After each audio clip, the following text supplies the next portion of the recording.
drunk me makes terrible decisions. Yeah. Terrible long-term decisions. Yeah, they seem really good at the time.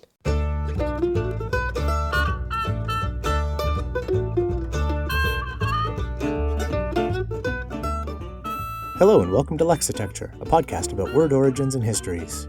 My name is Ryan, and in each episode my friend Amy and I bring a new pair of words to share their stories with each other and you. You can find our past episodes and the occasional blog post on our website at lexitecture.com. Follow along with us on Twitter and Facebook at Lexitecture, and if you really like what we do, you can support the show at patreon.com/lexitecture. Today's episode, Forget Flag. But anyway, let us word. Let us word, yeah. Okay. Do you want to go first? I can go first, absolutely. Sure. So this weekend in the UK is Glastonbury, the music festival. And I've never been. It's quite far away by UK kind of perspectives. Right. And the logistics and expense of going to a thing that hundreds of thousands of people are also going to has always seemed to me just too, no. And we've been watching quite a lot of it on TV, various different acts, and there's a particular feature of Glastonbury, and I don't really know if this happens at other festivals or not, but you can sort of picture the scene. Music festival, stage, enormous field, like huge area of space that's just filled with people, absolutely filled with people. But for some reason, within the first kind of third of the crowd, right in front of the stage, people feel that it is not just appropriate, but like it seems to be encouraged to bring gigantic flags. Like, yeah, I've seen that in footage and stuff. Hugely tall poles, massive flags. Now, I don't know about you, but I suffer quite a lot these days from the crushing weight of how old I am. You know, it's not funny, but it's true, and it's not likely to get any better, really, is it? You know, I'm not getting younger anytime soon. But one of the things that traditionally goes along with getting older is being grumpier and more bad-tempered, which, to be honest, I've never really had a problem with being grumpy or bad-tempered at any age. So perhaps I'm more inclined to sort of get to that. But recently a friend of mine sort of was teasing me a little bit for being what she called a bit grumpy about a sort of a connected phenomenon, which we've probably spoken about this before, because it's probably it's the biggest peeve I have with like first world modern life. And that is people who hold up mobile phones in front of other people to record gigs. Right, yeah. That is the actual worst thing that most ordinary average people do within their modern life. Like, it actually makes me want to physically hurt people. I cannot overstate how terrible this is. So my friend had sent me a video from a gig that she'd been to, and I politely watched it to say, oh yes, I see that you were there at that thing. And then I was like, it is fucking terrible, people who take videos at gigs. And she was like, oh, don't be such a spoilsport, it was fine. And I then pointed out that for that 30-second shitty quality, quite far away video, she was most likely holding that phone right in front of somebody else's face. So they were forced, through no fault of their own, to have to watch the event that they had paid to see through somebody else's fucking iPhone screen. Right, yeah. That's not cool. It's not cool, and I don't like it. I have literally been at gigs where I have like moved phones out of my way if people have been standing close enough, because I think it's hugely rude and massively inconsiderate. And the Glastonbury flags is like a much bigger, more thoughtless version of this. Yeah, because there's just no payoff. There's not even the 30 seconds of grainy, faraway video footage that results in it. The only sort of, I suppose, you'll see your flag on TV. That's kind of like, you'll be able to go, oh look, there I am. And some of the flags are like, some of them are funny, some of them are obviously like in jokes, some of them are to do with various bands and performers. Some of them, one said fuck the Tories, I could get behind that. But you know, just large, obnoxious, look at me objects in the way of people who are trying to see the thing that everybody else is there to try and see. So I had a quick look at this to see, like, why does this happen? And it seems that in 2010, they actually held a vote to say, should we keep or ban flags from Glastonbury? And wow. I'm not sure who was polled, if it was previous attendees or potential attendees or how that went, but they took multiple voting out of the equation. And without accounting for multiple voting, 3/5 of people said that the flag should stay. If you took multiple voting into account, it was pretty much even, should they stay or should they go? Nah. Nice. So, yeah, I find myself a bit baffled because I just think it's a really, really thoughtless, obnoxious thing to do, to take a large, pointless object that is going to obscure the view of other people at a concert. However, that's my that's where I got to find this word, because I was curious about the word flag. Oh, nice. I find it a very satisfying word to say, that long A sound, flag. Yeah. And yeah, it's quite a pleasant collection of sounds. That's as good a reason as any other.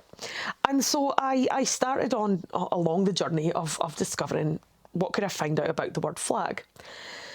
And I found some interesting things, and I found some really fucking annoying things. And so essentially my journey it's a bit of a reflection of how I feel about the Glastonbury flags.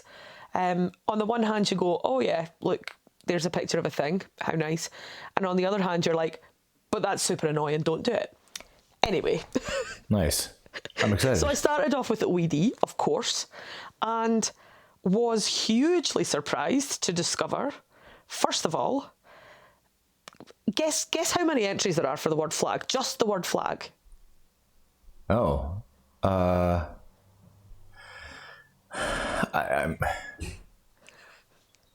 Immediately I could think of 2, but... Right?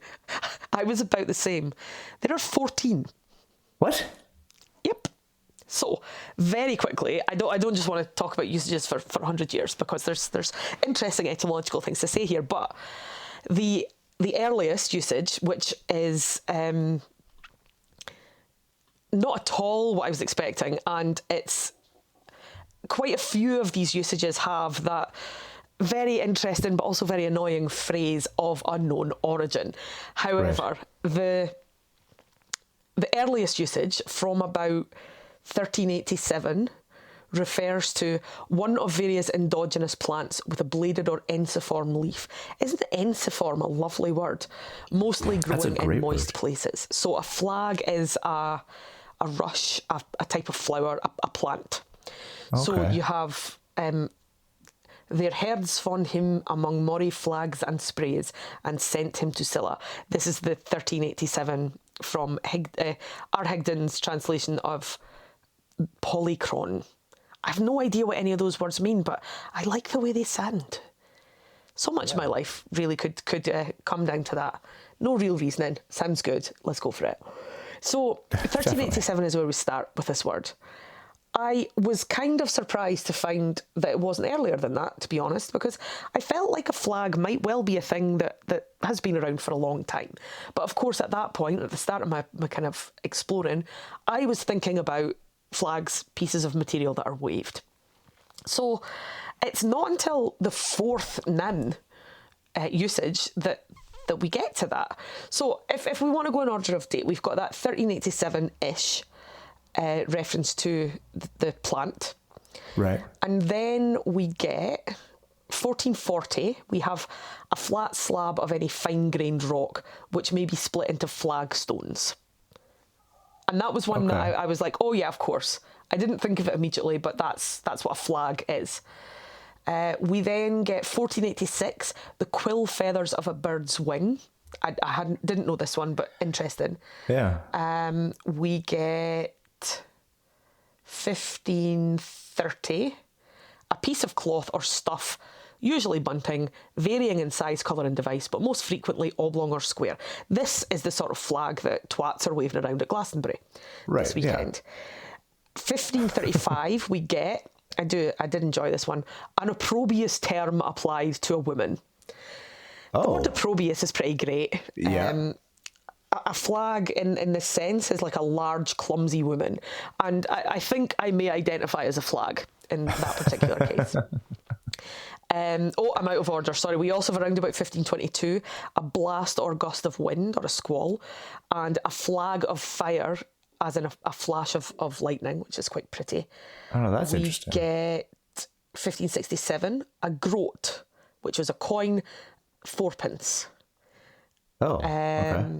We also get the verb to become feeble or unsteady in flight, and then in the wider sense to get tired, to flag because you can't keep up with what's going on. And so all of these 16th century usages, there's lots and lots going on there. We then start to get into a flag of truce. This is referred to as a flag in flag. A white flag carried by a messenger or hoisted on a vessel to express a wish for parley with the enemy. And that's from 1582. And 1591, hanging down, drooping or pendulous, especially of hair or a horse or a dog's tail. We've then got to tighten the seams of a barrel by means of flags or rushes. The verb to pave as with flagstones, so to flag a path, for example. Right, okay. And the 14th, from 1856, to mark with a small flag or tag so that relevant items may be readily found, as in to flag something in someone's attention. Yeah, okay. But I was quite taken aback by the number of flags that there were, and there's quite a variety of senses going on there. So I did sort of wonder, the fact that I find it a pleasant word to say might have something to do with the fact that it has been used in so many contexts. Maybe it is. There is just something inherently interesting about this.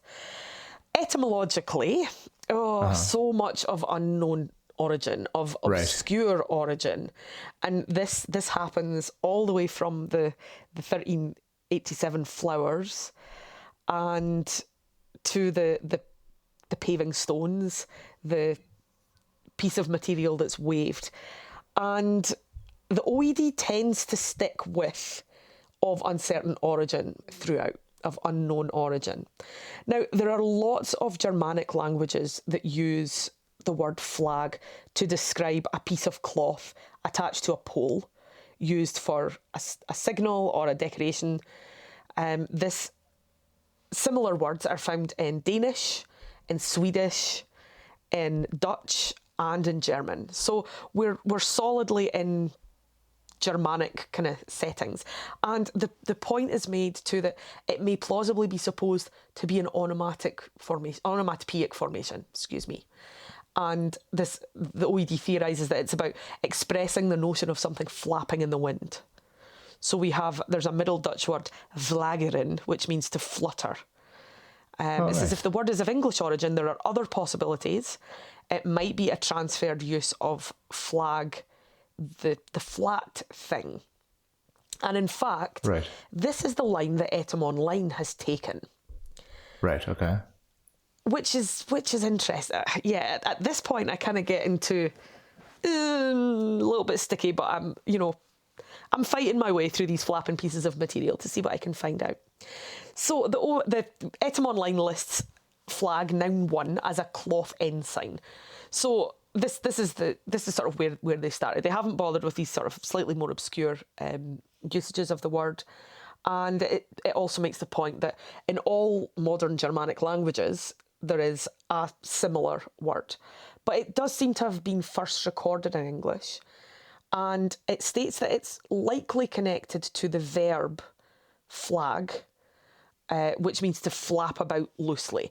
And so this sense of the kind of onomatopoeic sound word representing something that's flickering or flapping or fluttering in the wind.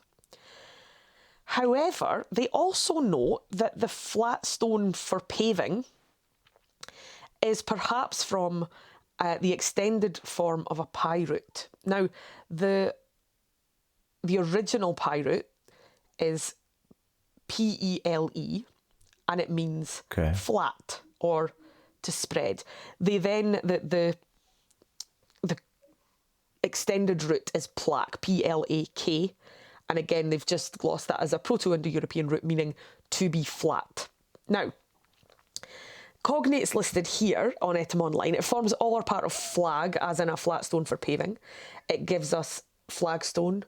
It gives us flake, as in a thin, flat piece. Right. Flow, as in of ice. Fluke, as in a flatfish or a flatworm. It also gives us placenta, plagal, plagiarism, planchet, and plank. Now, I think all of these are pretty straightforward. They are flat things, and thus they have their etymological roots in this Proto-Indo-European root that means flat. So I'm like, okay, this is interesting. Now, it seems to me, and I am hugely folk etymologizing here. Oh, I had to think hard about that. It seems to me that I don't think it's a huge leap to transfer that meaning to the piece of material. No, I wouldn't think so. It is a flat thing, particularly when the wind has caught it.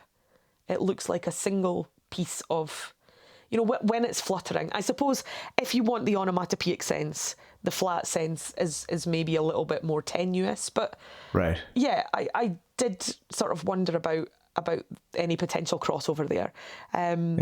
Particularly when, if a flag is to be used in a military context, for example, then you need it to be flat enough that people can see the colours and the patterns and the design of the flag.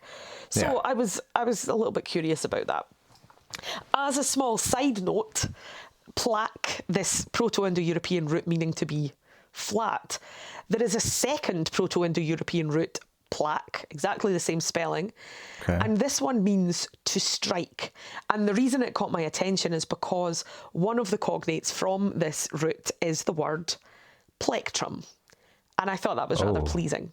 Yeah. It's a lovely word, plectrum, and I've never really thought about what it means and where it comes from. So it is a thing that one uses to strike, usually a string. However, as I am wont to do, I did a little bit more digging into the Proto-Indo-European roots. I went to the University of Texas Austin Linguistic Research Center Indo-European Lexicon of PIE, Etymology, and IE reflexes. Made it. I discovered something interesting. I actually discovered quite a few interesting things. Now, I don't know about you. I am very guilty of this. I'm a lazy-ass human, and so I take the path of least resistance. And when I'm trying to find things out, I find them out as quickly as I can and I move on. I do a little bit of digging and looking around because I'm a curious sort, but you get used to using a resource where you go, here is where I will find the thing I need, and therefore I don't need to look anywhere else. Right, yeah. And I discovered that the University of Texas Austin Linguistics Research Center do in fact have an acronym for this part of their website. Really? They do. They call it IELEX, IELEX, the Indo-European Lexicon. I like it.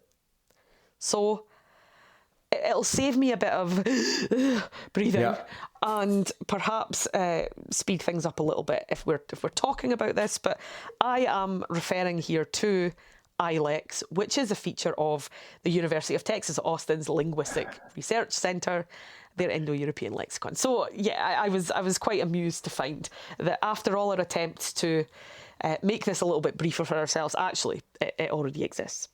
I also discovered while I was rooting around in the University of Texas Austin Linguistics Research Center's website a very, very lovely diagram of, it's called A Comprehensive Overlook of the Nordic languages in their Old World language families. Oh. And it's from a website, a webcomic called Stand Still, Stay Silent. You definitely need your teeth in to say that. And I'll post this link somewhere where people can see it, because it is an absolutely gorgeous illustration of a very beautiful tree, and the branches of the tree are labelled with the various linguistic journey that has taken us to the foliage is languages like English and Spanish and Hindi and Bengali and Persian and Russian and all these languages that, you know, we consider to be modern languages nowadays. But it's not only very interesting from a linguistics point of view, it's also, as I say, a very, very beautiful diagram to have a look at. Cool. So this was the reason that I'm talking to you about other unflag related things on the ILEX website is because buggered if I didn't hit a big old brick wall when it came to finding out about this pirate. Right. Yeah. Annoying. But also, you know, we know that these things happen. So I found the Pele, P-E-L-E root that etymology refers to, and it is indeed glossed as flat, wide or broad. However, none of the listed cognates on the ILEX site are flag. It's not there in the list. Oh. We have words like words like palm. We have words like flaneur, some of which are mentioned in the various discussions around about the usages of flags on Etym Online, but flag itself isn't there. And I don't really know why that is. And if I'm perfectly honest, I did not have enough time to research further. However, I thought, well, maybe I've missed something. What about that second root, the plaque root? I couldn't find that in ILEX at all. But I did find a second root that means flat, wide, broad, or spread out. And it's similar. It's plat, P-L-A-T, or P-L-A-D. There are various different spellings given. And this is the word that gives us the root that gives us the English word flat. And all sorts of cognates that don't seem super, you know, bizarre. Words like piazza and place and plaza, you know, flat things.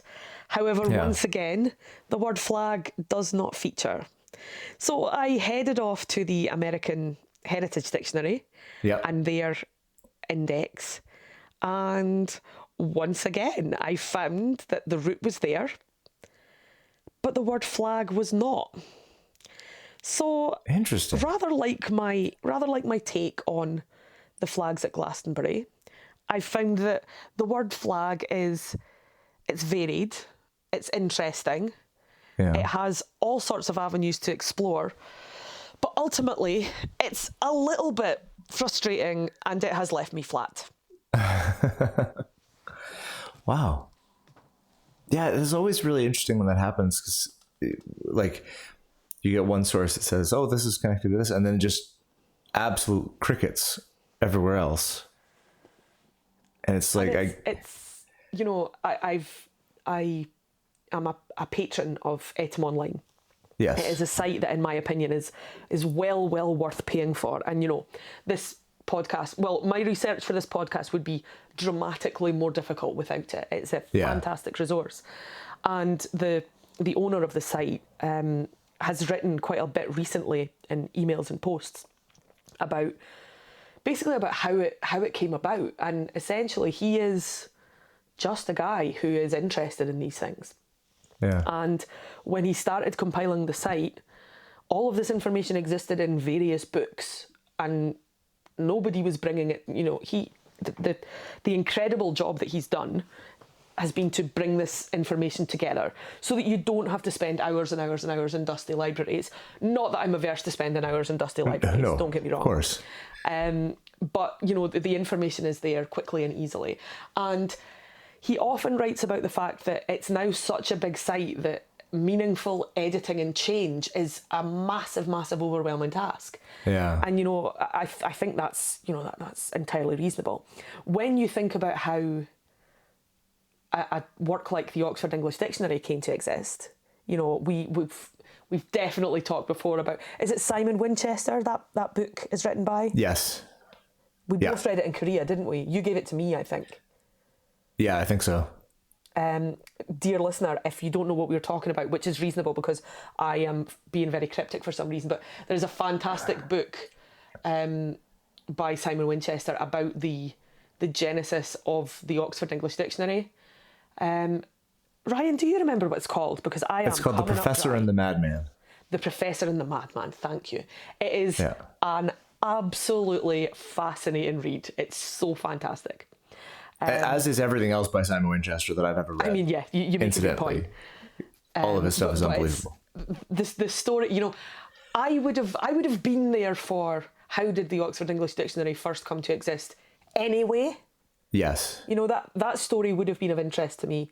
And yes, that's what the book is about, but there are the actual relationship story between the Professor and the Madman is, it's wow, you couldn't make that up.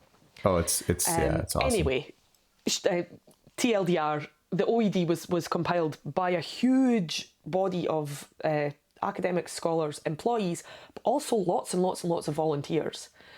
Yeah. And, we see that still. We see it in things like Wikipedia. It's that same kind of model. But if you wanted to take a site like Etym Online and make everything quote unquote exact and correct, I mean, are those terms even relevant when you're talking about etymology? Well, that's, yeah. Yeah. So he acknowledges quite openly, some of these, we do what we can, but some of these entries are not what I would like them to be, or they refer to things that, we've since discovered are not great sources and all that sort of thing. So when I find that there is something is stated in Etym Online that's then contradicted by the OED, I mean, first of all, I laugh a little bit because I like to imagine that these two kind of competing websites would have a bit of a rumble if it came down to it. Yeah. And that, that amuses me as it amuses you. But also I feel like, you cannot keep on top of all this information. There's just too much of it. No. But yeah, of uncertain origin, I get a bit of a thrill when I see it, but it also comes tinged with that, oh shit. Yeah, exactly. And with this one especially, it's one of these situations where sometimes when that happens, that's the end of my research for that word, and it's never going to be an episode. And sometimes when it happens, it's like, actually no, this is a story worth telling. So that was kind of how I felt about flag.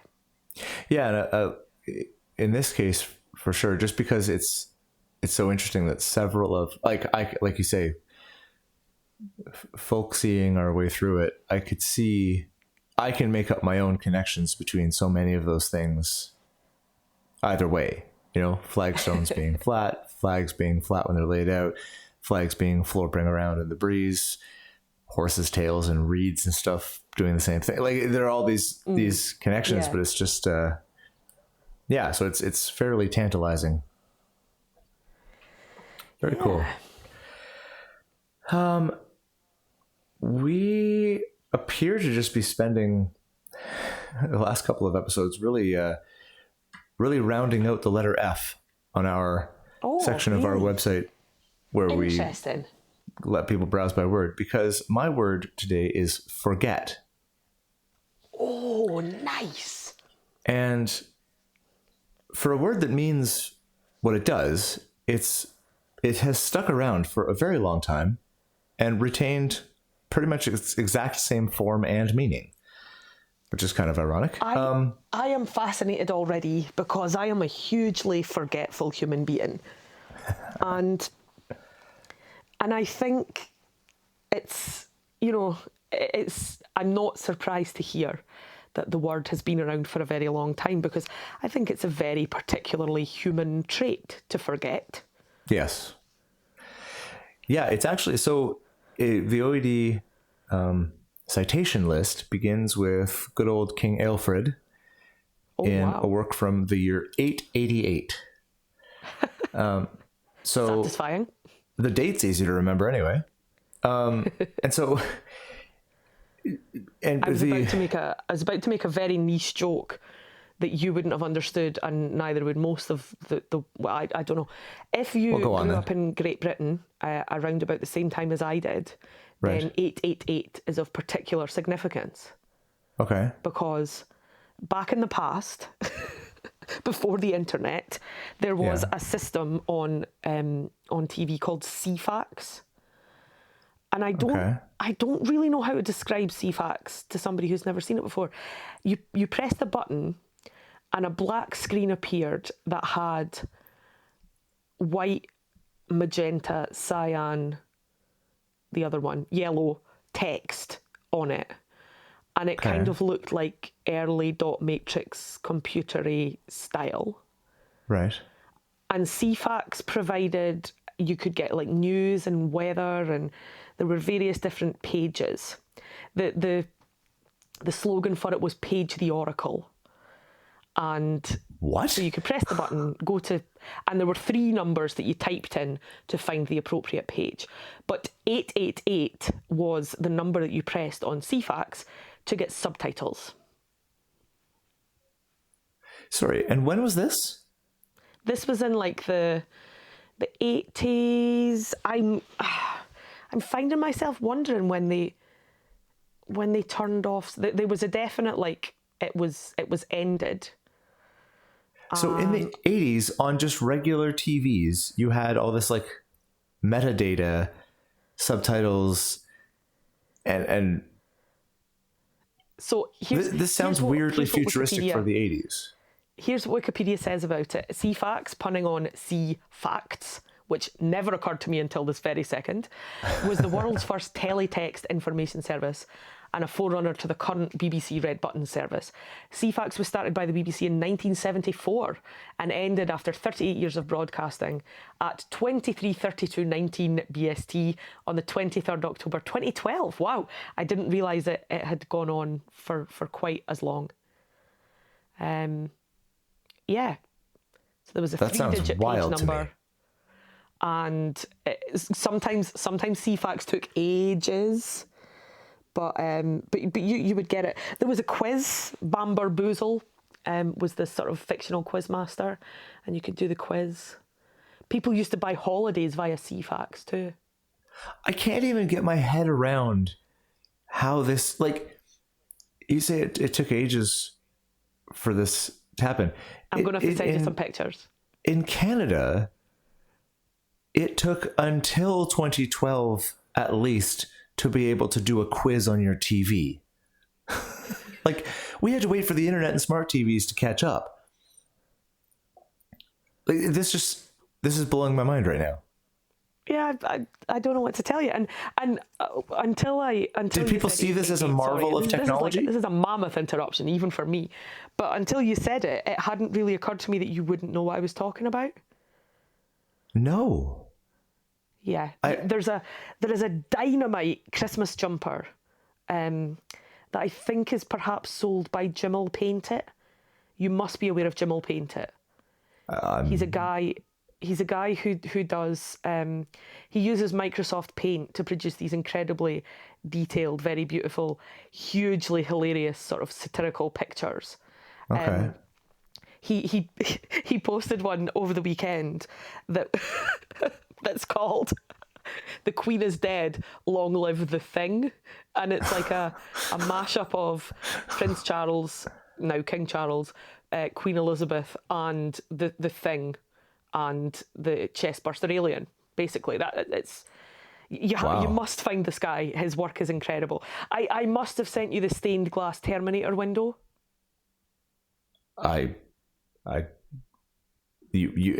We have a lot. Anyway, of you must send it to me. Anyway, sorry, Alfred. I'll shut my puss. Yeah. Okay. Wow. Yes. Okay. Hang on. I'm compressing all that stuff into another part of my brain so I can check it out later, because I'm still reeling from most of that. Okay. It's actually good. Interruptions are welcome, because since the meaning hasn't really changed much of forget, there's not a lot of usage. It's the opposite of one where it's like, oh, wow, this has had a lot of different uses over time because it's just been the one. So That's so cool. there isn't this long list. But I think it is fairly interesting. And I do get to a medium-sized list of extraordinarily pleasing obsolete words later. So there's your teaser. Ooh, nice. Etymology-wise, it is a compound, which makes sense. It's a compound of get, as in to grasp, hold, achieve, come into possession of, etc., and an almost entirely obsolete prefix of for. And Okay. at various points, this for prefix has had a huge variety of uses and was extremely well used for quite a long time ago. But it essentially has a meaning of sort of either away or against, or some other vague sort of nebulous, like a general sense of loss or destruction of the thing that the prefix for has been tacked onto the front of. Nice. So I immediately thought of forsooth, but I don't know if that doesn't seem to me. The one that I thought of, the only other one that I could think of was forlorn. Oh, nice. But so the way the OED puts it is, quote, the etymological sense is thus to miss or lose one's hold, end quote. But it adds that the physical application is not recorded in any Germanic language. So it's the etymology wonderful. is to lose a hold or to have something slip one's grasp, but it's never been used as a physical happening. You wouldn't. That's so great. At no point has it ever been said, or I mean, with all the usual asterisks and stuff, but it's never been popularly used. If you just dropped something, you haven't forgotten that thing. It's always been in this metaphorical, metaphysical, mental sense. That never happens. You consistently see this word appears, and I mean, depending, sometimes Shakespeare uses flag figuratively in about, I don't know, 1591, something like that. But that's your consistent pattern. You see the word arising. Within maybe 100 years, you'll see that there have been figurative uses of it recorded. But I can't think of any other word that's only ever had a figurative meaning. Yeah, it's never been grounded so cool. in any sort of physicality. So it's entirely Germanic, obviously, given its age. The for prefix is grounded in the Proto-Indo-European root per, just per, which, according to the American Heritage Dictionary Indo-European Appendix, listing for the Proto-Indo-European per, from which we get the prefix for, is base of prepositions and preverbs with the basic meanings of forward, through, and a wide range of extended senses such as in front of, before, early, first, chief, toward, against, near, at, and around, which is a lot of different uses for this prefix. Yeah, they made prefixes work hard for the money in those days, didn't they? Sure did. And so derivatives of this is the same pi root. Oh, there'll be a million. Include things like far, paradise, afford, first, protein, veneer, probe, privy, pristine, and priest. Wow. So tons of different branches, which, as one would expect with a list of different potential meanings for the pi root. For the word get, so many of these are words that I would never have considered have any sort of prefix about them. You know, like you're really good at finding these hidden compound words, Ryan. Yeah. So I mean, to be fair, most of those ones are not necessarily prefixes. Those are like So the for prefix comes from that pi root, and then that pi root, the for prefix comes from the section of that pi root that was used to be like against or without or that sort of contrariness. I think my brain just exploded. Yeah. I'll see. But if it starts leaking out into my headphones, I'm pretty sure I'll notice that. Yeah, I think so. So these words are from those the other branches of that pi root. So they're okay. But I would never have thought that they were related at all. Like, yeah, sure. As far as get goes, now this is interesting because get doesn't show up in the OED citations anyway as a standalone word until around the mid 12th century. Wow. So we get forget, but there was no get wasn't a word until 300 years later, which is, I mean, slightly weird. That's surely a nobody bothered to write it down situation. One would think, but that's a long time. But it's the turn of the second millennium. And it's a very, I was brought up to learn that get, got, and getting were inelegant words that should not be used in one's writing because there was almost always a better alternative. Right. Yes. And there's a certain snobbery. Yeah, it's sort of horse. It's a kind of a horseshitty type thing. If you want to write formally, then that is entirely true. But actually, the word get is used. It's used a lot. You can use it for lots of other things. So it does seem very surprising to me that for 300 years nobody wrote anything down that exists that the OED might have used to cite it. Yeah.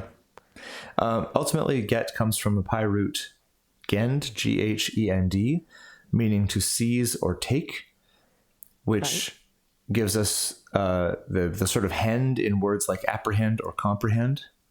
And also the pred in predator.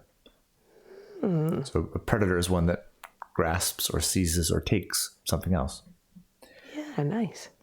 So getting back to the words that have the for prefix, the forlorn is the one that I first thought of, which is weird because it's kind of an obscure word anyway, but I looked into that. It's a lovely word. It is a lovely word. Are you ready for another lovely word? Because forlorn is the past participle of forlese, F-O-R-L-E-S-E. And obviously this is obsolete, but it's a verb meaning to lose. So at one point you could forlese something, and that was if you lost it. But that's lovely. Past participle stuck around as forlorn, insofar as you can say that forlorn is a common word now. That's super cool. Yeah. The other one that I sort of could think of when I turned my attention to it was forgo. To forgo something. Yeah.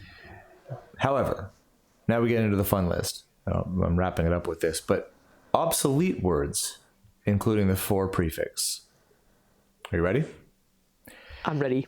So to forsay something is to renounce it. To forsake is to shake something off. To forslug. Nice. Taylor Swift-tastic. Sorry, say that one again.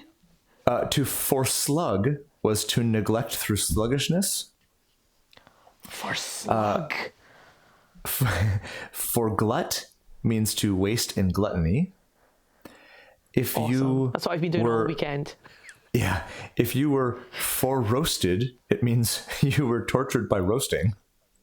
So Jesus. That was common enough to have a word. Wowzers. And it doesn't have to do with the weather, I take it. Yeah, no. Just actual roasting. Just actual genuine roasting. If you were people cooking. If you were for-crazed, it means you fall into pieces. That's amazing. For-crazed.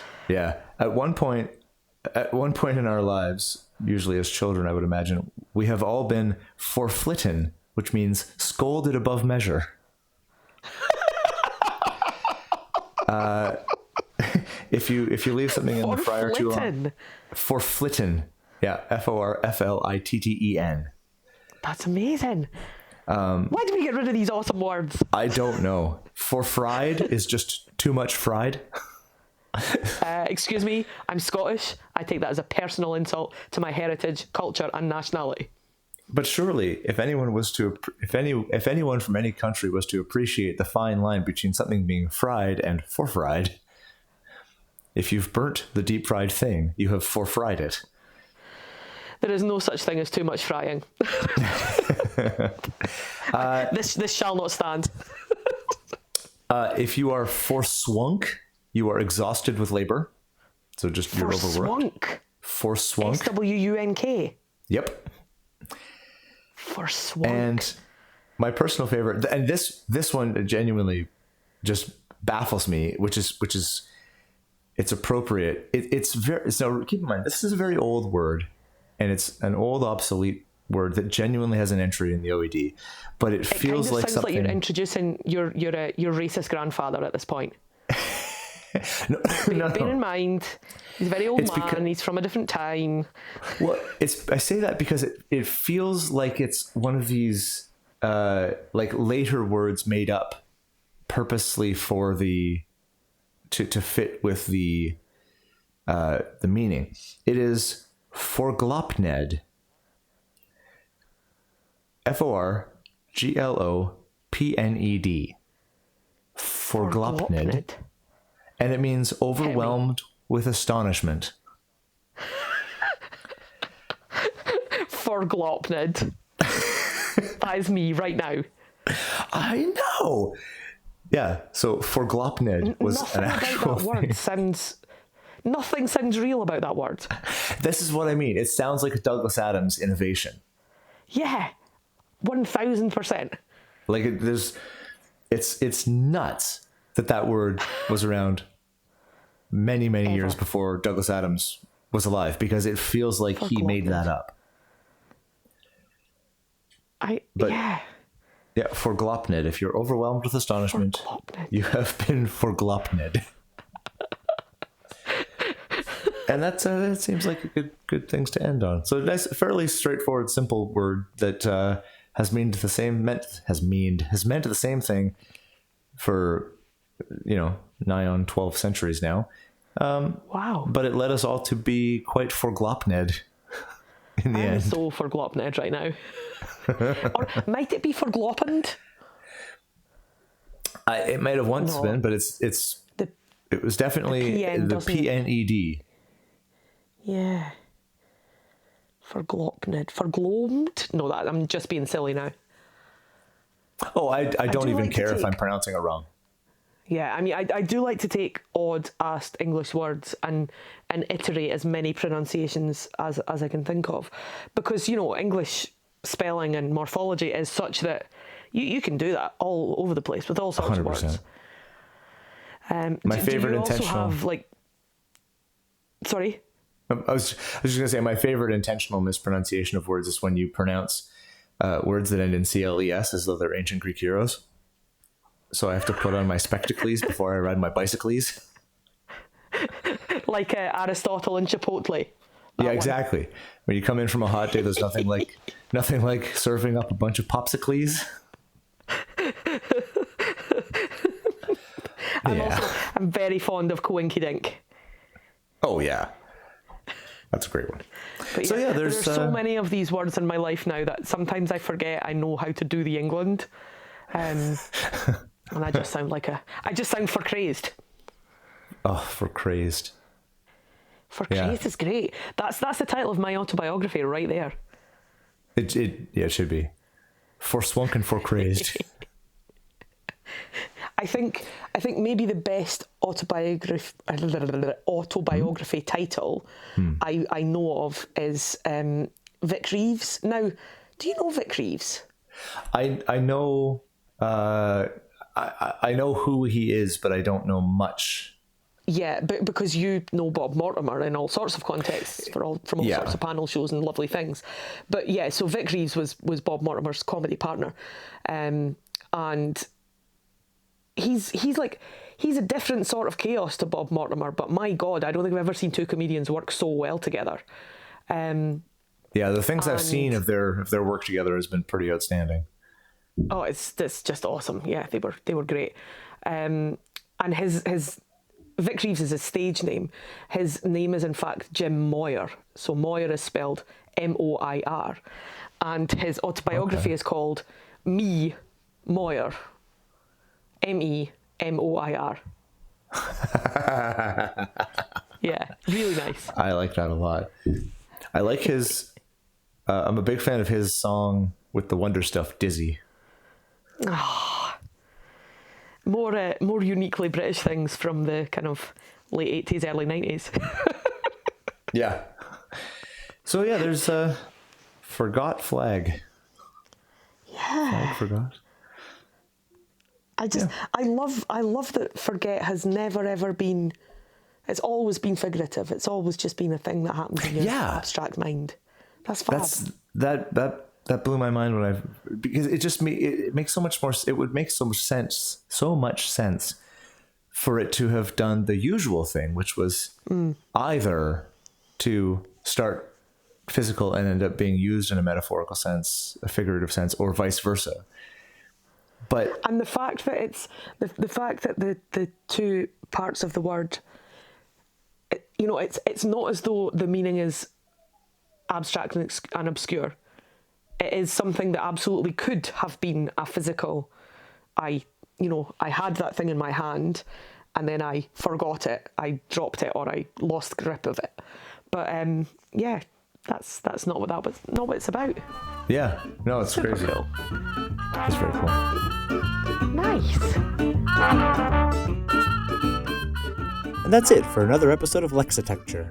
To get in touch with us about something you heard this episode, you can email us at words@lexitecture.com. You can also follow along and talk to us at Lexitecture on Facebook and Twitter, and at Lexitecture Podcast on Instagram.